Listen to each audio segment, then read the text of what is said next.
Cost versus value. We're all aware of the cost, but how many of us track and measure the value? This is a conversation I got into this week at the barbershop with my mate Dave. No, but seriously, here's Dave and here's my friend, and the conversation was about his weight loss journey. At the minute, he's been plummeting in weight and he's been completely changing the way in which he operates in terms of his lifestyle and his relationship with food. And as a result, he's took on board a mentor and a coach, and well, let's just say it costs a few quid.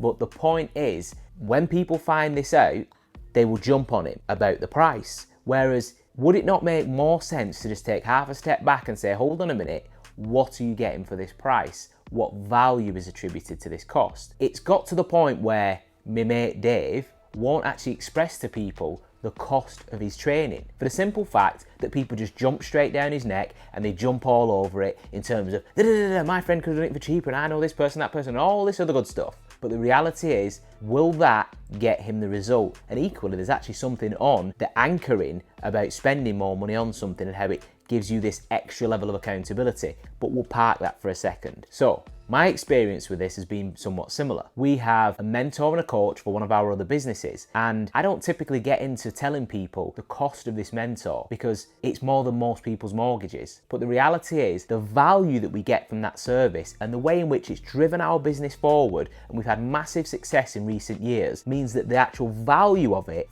far exceeds the cost. And therefore, this was Dave and I's conversation this week, that too many people in life are focusing far too much on the cost of something and not the value. Now, I'm not saying go and get yourself into debt for something and don't even look at the cost. Obviously, always do something that's within your budget. However, instead of anchoring on cost first, why don't we consider what the value is and then whether we can afford it, or in reality, whether we can afford to go without it.